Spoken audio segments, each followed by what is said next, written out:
يا الله، متى كبرنا؟ متى أصبحت الخطوات حقيقية ومصيرية إلى هذا الحد؟ كيف أخذتنا الدنيا من أحضان أمهاتنا؟ أما كانت الحياة لعبة الخفاء؟ كيف أصبح الركض متعبا؟ أما كان له يأخذ كل يومنا؟ متى يا الله وصلنا إلى هذا في عز الشباب؟ يا صباح الخير، ازيكم يا حلوين؟ يا رب تكونوا بألف خير ان شاء الله. في الفيديو ده هقول لكم على حاجات كده حلوه قوي، تريكات بسيطه قوي هتساعدك ان انت تنجزي في يومك مع الاولاد، وحاجات كتير قوي من التريكات المهمه. وفي البدايه كده بلاستيكه الغسيل اللي انتوا شايفينها دي، المهم انا دخلتها مكانها، دخلت كل حاجه مكانها. اول حاجه بقى هي ان انت طول ما انت فاضيه جمعي الغسيل من البلكونه وطبقيه كمان في وقتها، وكمان بعد كده تدخليه على اماكنه على طول. لو انت مش فاضيه ما تجمعيش الغسيل ابدا، اللي جمعتيه مش هيتطبق، هيتركن، هيتحط كتير، مش هتقدري انت تنجزي، هتحسي ان الدنيا كركبت اكتر وازدادت كركبتها اكتر. أفحكم فكل اللي انت تعمليه ان انت الجاهلية تاخدي يبغون. وبعد ما تطبقيه كده تدخلي بيه متطبق كده زي ما انتم شايفين، ترصي كل حاجه مكانها. حاجة كمان عملتها عندي في أوضة الأولاد وفرقت معايا جدا، هي ايه بقى؟ هي المنظمات بتاعة المطبخ اللي احنا كنا بنستخدمها في التلاجة والكلام ده، بجمع فيها الألعاب بتاعتهم وهوريكم دلوقتي شكلها في أوضة الأطفال عامل ازاي.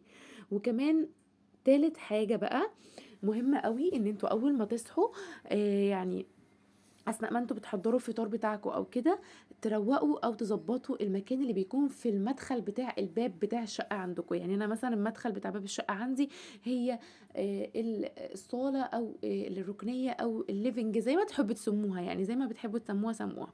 فالمكان ده عندي بحب بصراحه اروقه واظبطه، هو اول مكان في الشقه تماما، عشان خاطر الواحد ما يضمنش الظروف، ما يضمنش ان في حد يفتح ويجي او يخبط عليه في اي وقت. فالمكان عنده يبقى مترتب ونظيف على الاقل المكان اللي في وش باب الشقه. فده من اكتر الاماكن اللي انا بحب اظبطها في الاول. دي تالت تركايه بحب اعملها بصراحه في البيت قبل ما انا اعمل اي حاجه، يعني خصوصا كمان ان ممكن اكون افطر الاولاد لهم ان هم صغيرين وكده، وقبل ما انا افطر خالص احب ان انا اظبط المكان بتاعي. فانا كنت محضره كوبايه شاي بلبن كده زي ما انتم شفتوها في البدايه، مستنيها بس تهدى شويه عبال ما كنت اظبط المكان اللي انا بقول لكم عليه. فدي تالت حاجه لازم تعملوها وتكون في بالكم على طول. يعني دي تالت تركه كده بحب اعملها، فبتنجز عليا وقت طويل جدا، او تنجز عليا حاجات كتير قوي، وبحس بصراحه براحه نفسيه كده في بدايه اليوم ان المكان اللي هو بره ده كده او في وش الناس بيكون نظيف. دي بقى حاجة مهمة جدا. ورقم 4، أي ملاية عندك قديمة، أي ملاية عندك قديمة مش يعني مش محتاجاها، افرشيها على السجادة في المكان اللي بتكونوا متواجدين فيه، خصوصا طول ما الأولاد شغالين أو بيلعبوا في المكان اللي انتوا قاعدين فيه ده. افرشيها عشان لو قدمت لهم أي عصاير، أكل، شرب، أي حاجة وهم بيلعبوا المكان يفضل نظيف. فدي من الحاجات المهمة جدا.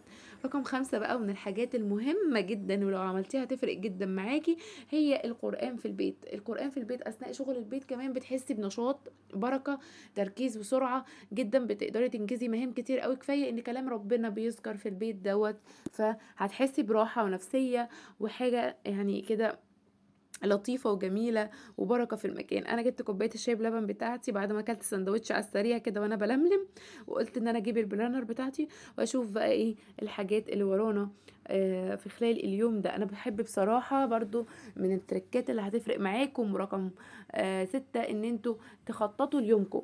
مش هقولك بقى جيبي اجندة ولا جيبي يعني اي حاجه، حتى لو ورقه كده من بالليل تمسكيها وتكتبي فيها مثلا انا بكره هطبخ الطبخه الفلانيه، او هعمل المهام الفلانيه، او ورايا المشوار، اي حاجه تكتبوها. الكتابه عامه يعني هتلاقي نفسك وقتك متنظم، هتبقي عارفه ايه اللي وراكي وايه اللي مش وراكي، فهتقدري تنجزي حاجات كتير. فعدم الترتيب ده بيخليكي صاحيه الصبح مشتته ومش مركزة ومش عارفة تبتدي منين وتنهي ايه وتعملي ايه. فالكتابة عامة رائعة جدا جدا جدا. لما تيجي تبدأي كمان مثلا بالترتيب وكده، بعد طبعا يعني بعد طبعا ترتيب المكان اللي هو بيكون في واجهة باب الشقة عندك، تبدأي بأوضة الأولاد. أوضة الأولاد هي أكتر مكان مكركب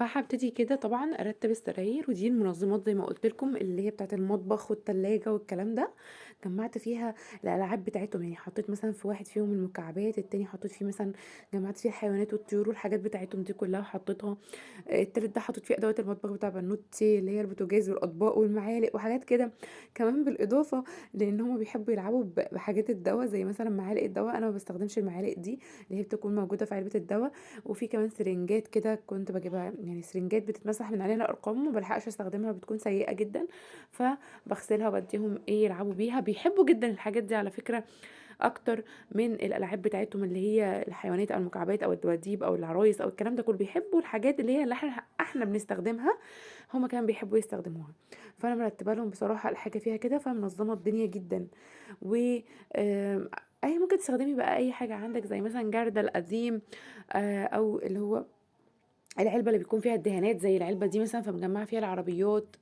بتاعتهم والحاجات دي، ف أي حاجة تقدري يعني تستغليها في إن أنتِ تجمّعي فيها الحاجة استغليها، ممكن ت تغلفيها أو تضبّطيها بطريقتِك، وفي النهاية هتلاقي عندِك منظمات حلوة جدًا. أنا كده خلاص رتّبت الأوضة بتاعتهم، والحمد لله بقت مترتبة، هي يعني هي هتفضل مترتبة لحد ما أطلع بس برّه باب الأوضة، أكيد هتتكركب تاني أول ما هُم يدخلوا. ف كده تمام أوي الحمد لله كده أنجزناها وخلّصناها ورتّبناها. المخدات اللي على الأرض ديّة اللي أنتم شُفتوها، دي أصلًا باحطها جنب السرير بتاعهم كده يعني على الجنب عشان ما يقعوش وهُم نايمين من على السرير، لإن هُم بيتحركوا كتير طبعًا الأطفال طبعًا معروف، باحطها في الجزئية اللي في النُص بين السراير، عشان خاطر وهُم بيتحركوا ما يقعوش على الأرض أو ما يحصلش حاجة لا قدّر الله. فكده خلاص أوضة الأولاد انتهت واترتبت واتضبّطت.